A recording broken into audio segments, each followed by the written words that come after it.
بندر دیگر حیوانات کی طرح ایک حیوان ہے، مگر بعض مفکرین کے مطابق بندر کی پیدائش عام جانوروں کی طرح نہیں ہوئی، بلکہ وہ ایک تبدیل شدہ مخلوق ہے۔ ان کے مطابق آج سے ہزاروں سال قبل حضرت داؤد علیہ السلام کی قوم بنی اسرائیل نے جب اللہ کی نافرمانی کی تو بطور سزا انہیں بندر اور سور بنا دیا گیا تھا۔ اس سخت عذاب کا ذکر قرآن مجید کی آیتوں میں بھی ملتا ہے کہ آج اس زمین پر جو بندر موجود ہیں وہ بنی اسرائیل کی نسل سے ہیں جو آج اس عذاب میں مبتلا ہیں۔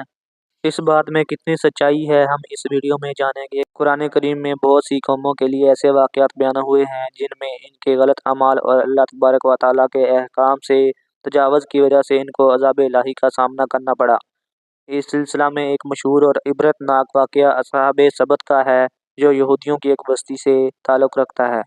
یہ واقعہ حضرت داؤد علیہ السلام کے دور کا ہے۔ اس زمانے میں حضرت یعقوب کی اولادیں جو بنی اسرائیل کہلاتی تھیں، ان کی آبادی لاکھوں میں تھی، جو ارض فلسطین اور یروشلم میں آباد تھے۔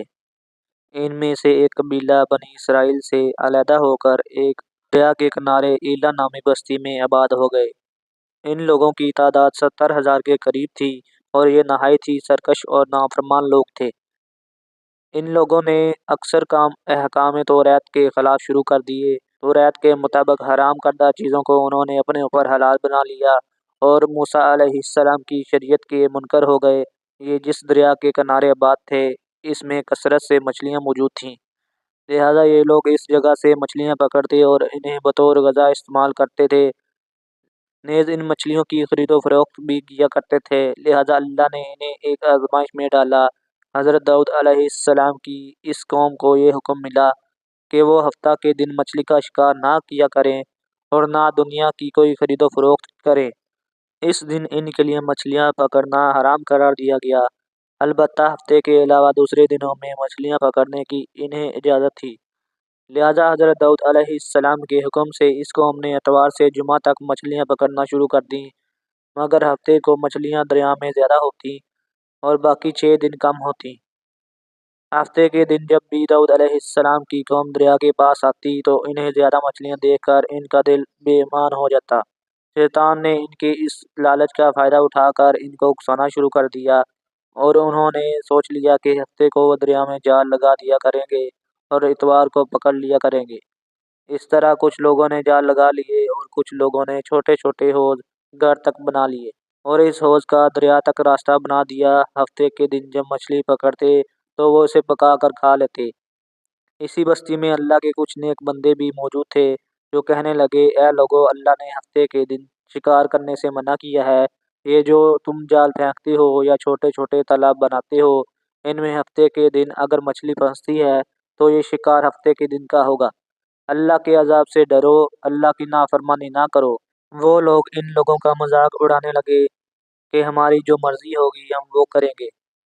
تو یوں اللہ کے ان نیک بندوں نے بستی کے بیچ میں ایک دیوار کو کھڑا کر دیا اور یہ حکم نافذ کیا کہ اللہ کی نافرمانی کرنے والے اس طرف ہو جائیں اور ہم جو اللہ کے فرما بردار ہیں اس طرف رہیں گے۔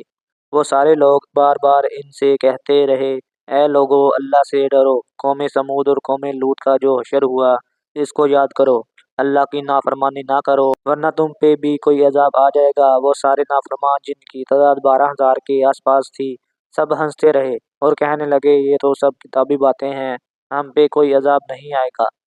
بس جیسے ہی وہ گروہ 2 حصوں میں تقسیم ہو گیا، ایک وہ جو اللہ کے فرما بردار تھے اور دوسرے وہ جو اللہ کے نافرمان بندے دیوار کی اس طرف تھے، وہ نافرمان پوری رات ہنستے رہے، مذاق اڑاتے رہے اور اللہ کے خاص بندے دیوار کی اس طرف اللہ سے معافی مانگتے رہے۔ اگلے دن جیسے ہی صبح ہوئی وہ نیک صالح انسان اٹھے، انہوں نے محسوس کیا کہ دیوار کے اس طرف سے کسی انسان کی آواز نہیں آ رہی تھی۔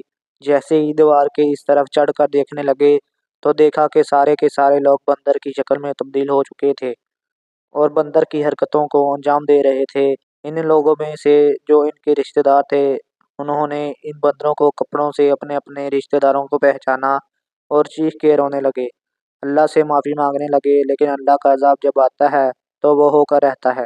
وہ 12,000 لوگ جو بندر بن چکے تھے کچھ بھی کھا پی نہیں پا رہے تھے اور یوں 3 دن بعد وہ سب اس عذاب میں آ کر ہلاک ہو گئے۔